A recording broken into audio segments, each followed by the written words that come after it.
had a female gaze. And in no way was I running them through my male brain. As much as I can try to see the world as a woman, I never will be able to. Good afternoon, everyone, and happy Friday.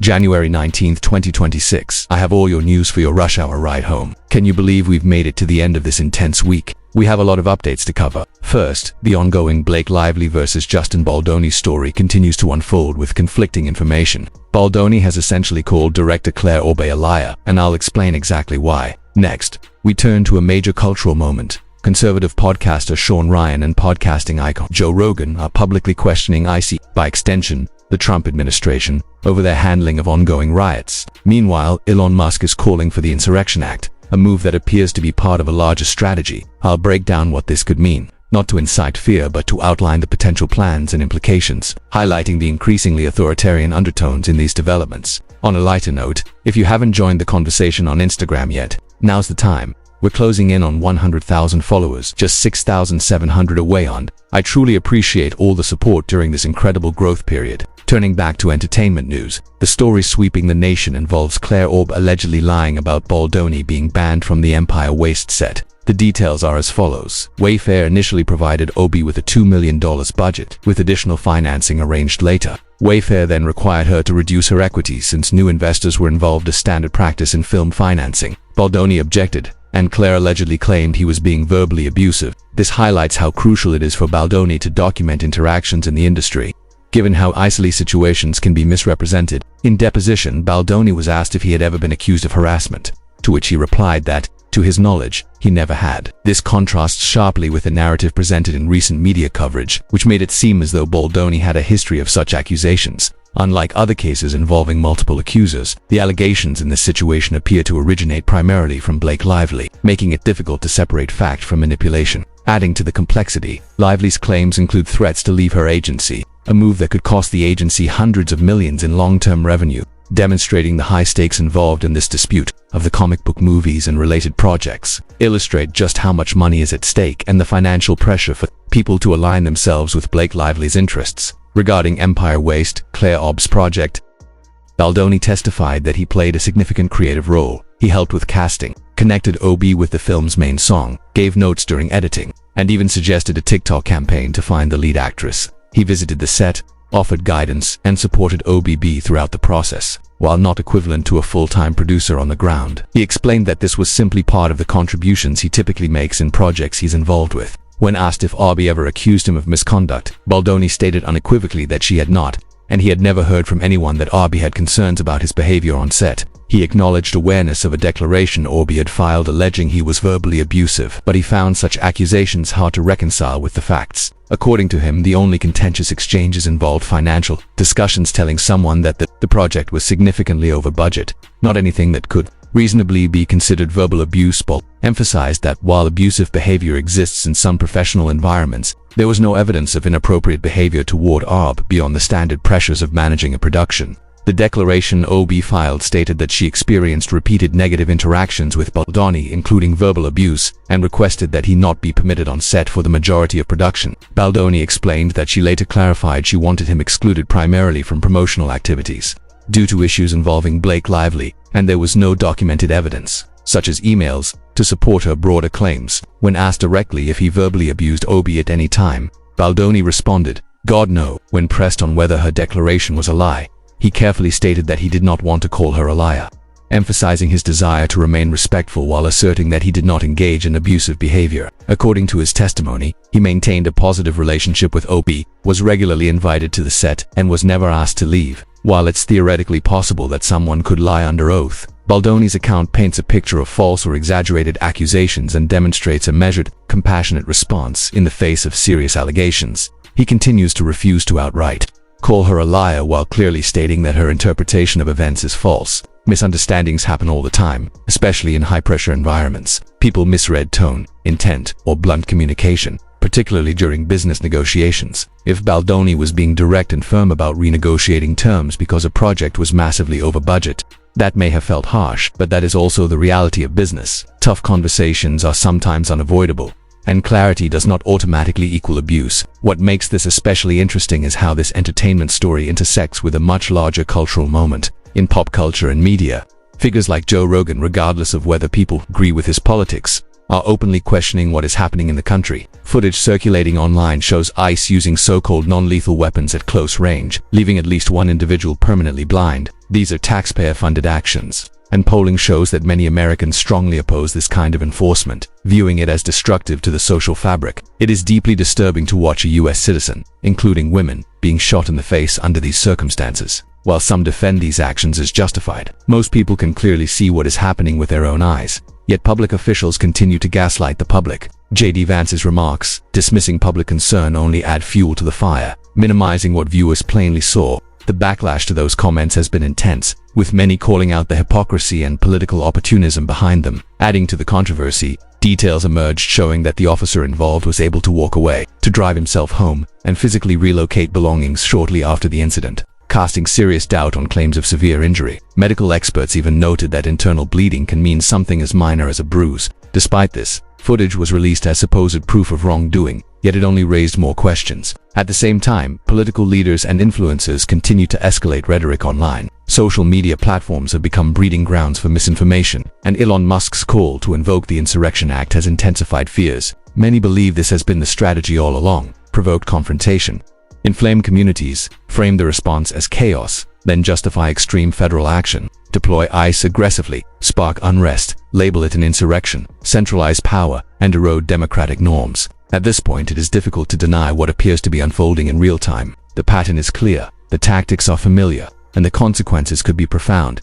If you enjoy this content, follow me on Instagram, Twitter, and TikTok. I'm Dan Niels on all platforms. We share updates and clips there regularly. Today, I have a very interesting interview for you. Our guest is a firefighter who has historically avoided politics but is now running for office. Everyone admires firefighters. They're willing to run into burning buildings.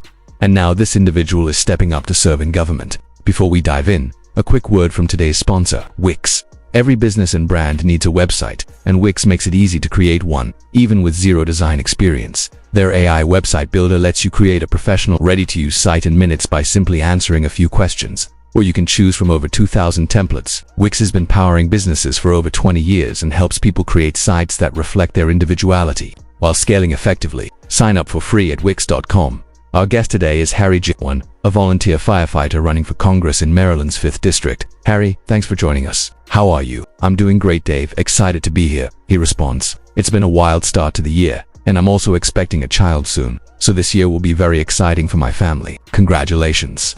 Congratulations. I have a 20-month-old myself, and you realize quickly how much parenthood changes things. Kids have a way of accelerating life lessons, like how hair turns gray. Harry's background as a firefighter is remarkable because it's apolitical and universally respected. Firefighters aren't part of cultural divides, they simply help people. Beyond that, he's now stepping into politics. Harry explains his motivation. I've been a volunteer firefighter for about 12 years. My firehouse has always had a mix of Democrats and Republicans, with many from Irish or Union families, historically Democratic constituencies. Over time, I've noticed a significant shift among rank-and-file firefighters toward more conservative positions, even as national union leadership, like the II, endorsed Biden. This demonstrates a real disconnect between national leadership and working-class constituents. Additionally, being a firefighter exposes you to the struggles of everyday Americans. Many people with manageable medical conditions rely on 911 as a taxi and the emergency room as their primary care. It's a stark illustration of how broken our healthcare system is. Having spent time in Australia, where they have a universal healthcare system called Medicare, I see clearly that solutions already exist in other developed countries. The US simply needs to focus on improving people's lives, especially working-class citizens. That's where the Democratic Party has lost focus over the past decade. My husband, who was finance director at the DNC and worked on the Biden campaign, also sees the same disconnect in priorities. Harry explains that his motivation to get involved in politics comes from first-hand experience observing how the Democratic Party operates. I've seen how the party works from the inside, he says, and the conversations at my firehouse are very different from what happens at the parties in Washington, D.C., just 45 minutes away. It's no mystery why the Democratic Party has lost so many voters,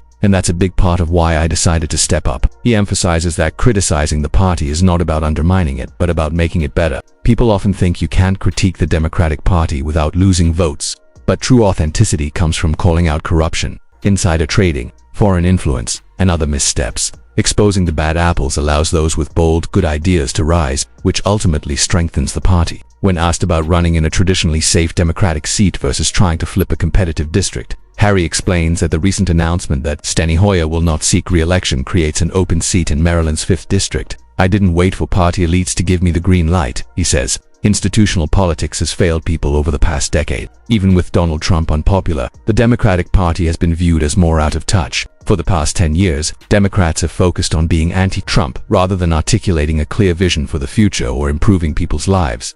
Voters know what Trump stands for, but the average voter couldn't clearly explain what Democrats stand for in 2024. That's a simple problem to solve, and I'm stepping up to address it. He acknowledges that while safe seats are common about 90% of U.S. House districts, today are safe due to gerrymandering. The representatives elected to those seats still shape the party's national reputation. The way voters in Iowa, Texas, or other swing states perceive the Democratic Party is influenced by representatives from safer districts, he notes. Just as high-profile Republicans like Lauren Boebert and Marjorie Taylor Greene define the perception of their party, Democrats need representatives who reflect positive values and leadership. My goal isn't just to legislate locally, but to help redefine what the Democratic Party stands for and how it is perceived nationwide. Finally, Harry touches on practical policy priorities, emphasizing that the country has the resources to fund programs like universal healthcare. "We have the money for healthcare if we choose to allocate it wisely. Instead, billions are spent on initiatives like drilling rigs and Venezuela funds that could easily cover a decade of universal healthcare. The resources exist. It's a matter of political will and prioritizing the right solutions." When asked how to communicate these ideas and get more officials like him into office, Harry emphasizes redirecting resources so taxpayers benefit Americans first. "People want an America First approach," he says.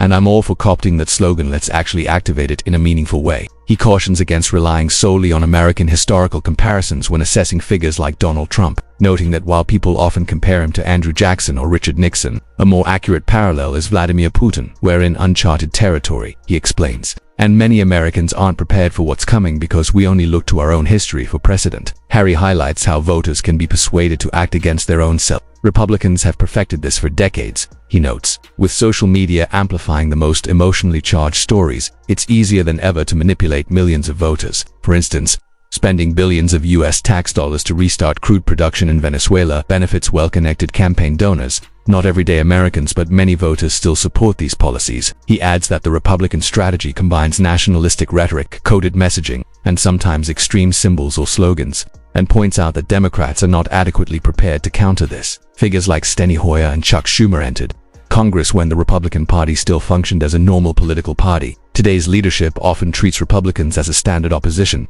but we're facing something far more extreme. Harry's motivation is also deeply personal. "My grandparents were Holocaust survivors who spent years in refugee camps before coming to America." He shares, "From a young age I thought about how I would respond to a fascist movement rising around me. That awareness drives me to take action now." The current Democratic leadership doesn't fully grasp the stakes. They still treat the Republican Party as if it's a normal political debate about taxes, when the reality is far more serious. When discussing the need for fighters in politics, Harry observes that many Trump voters support him not out of genuine enthusiasm but because they see no one actively advocating for their interests. Trump and the Republicans are effective because they act quickly, signing legislation and making moves that trigger immediate results, he explains. If a progressive blue wave takes office, the challenge for Democrats is to demonstrate tangible results, immediately show voters that change is happening from day one. With clear policies, repeals, and reforms, this immediate action is essential to gain trust and momentum while countering a politically aggressive opposition. Finally, he warns that a retaken House in 2026, assuming a free and fair election, could create an even more precarious situation for Trump. Suddenly, he has a foil, he says. The implication is that effective, decisive Democratic leadership is crucial not just for governance, but for preserving democratic norms and countering extreme political tactics. Harry notes that the current situation in government is unprecedented. Right now, he controls essentially all three branches of government. Congress has been marginalized, and on paper, the Republicans hold the majority. The Supreme Court rubber stamps almost everything he wants. There's no one to blame. And that's why the real danger may actually come when Democrats retake the House. We'll have a conversation about that later. He outlines the first actions he believes should be taken: impeachment of Donald Trump and other officials who have abused their power and undermined the Constitution. No funding bills should proceed until this imbalance between the branches of government is addressed. This concentration of power is tearing our country apart, he emphasizes. Harry points to his own decision to challenge 86-year-old Congressman Steny Hoyer as part of this larger concern. Hoyer's long tenure has coincided with a slow but inexorable decline in Congress as an institution. When he entered office in 1981, Congress was near its peak of power relative to the executive branch, especially in the late 20th century. Since then, authority has gradually been ceded to the executive, and tough decisions on social issues have been passed to the courts, politicizing the judicial system. Donald Trump is a symptom of this decay, not the root cause. Over the past 40 years, Congress has effectively given away its authority, leaving the country vulnerable to a president without principles or scruples. The result is a situation where we now have someone ruling by decree, while Congress functions as a rubber stamp body, similar to the Russian Duma in a tin pot dictatorship. He also comments on why voters have been drawn to figures like Trump. People want immediate results, a dopamine hit from seeing action. Congress hasn't delivered that in decades. Citizens grew tired of watching old leaders like Steny Hoyer or Hal Rogers give speeches to an empty room on C-SPAN. They were fed up with endless hearings, back and forth debates, and a body that wasn't even writing its own legislation. Most bills come straight from the West Wing or lobbyists and are emailed to Congress. For example, when the ACA passed, Hoyer helped eliminate the public option in 2009, and critics noted that most members hadn't even read the 4,000-page bill. The real authors were likely health insurance lobbyists. People got sick of Congress being so beholden to special interests and failing to perform its basic duties, and that frustration helped fuel the rise of outsiders promising action. Harry points out how voters sometimes preferred a strong, decisive leader to the slow, messy system of checks and balances in liberal democracy. We elected someone who essentially ruled by decree, and in the age of social media, people felt it was more transparent to know exactly what he's thinking. He posts it at 3 in the morning. He says, without a political foil, Trump has a limited number of targets to blame. First the pandemic, then so-called woke judges, and the Iran. Harry warns that unchecked, this type of manipulation could escalate even further, exploiting fear and prejudice to maintain support. He praises those stepping up to address problems from within, instead of merely blaming others. It's incredible to see people like firefighters, teachers, and union members actively engaging to improve the system, he says. When asked which is harder, running for Congress or putting out a house fire, Harry laughs. Definitely putting out a house fire. I know exactly how to do that. Running for Congress, I'm still figuring it out. For those who want to support his campaign, Harry directs them to his website, harryjarnmd5.com, where they can find links to social media, donation portals, volunteer signups, and email lists. If you're in Maryland or DC, we'd love to have you helping out on the ground, he adds. Dave closes the segment by thanking viewers. That's it for this week. Check back for extra content over the weekend, and make sure you're subscribed with alerts on. Follow us across all platforms and join our mailing list at rushhourwithdave.com. It's been an exhausting week with a lot of important stories, and I appreciate all the hundreds of thousands of new viewers who've joined us. It's humbling to know that we can help you stay informed. Have a fantastic weekend, be kind, and we'll see you Monday or sooner if we release extra content. I'm Dave, and this is The Rush.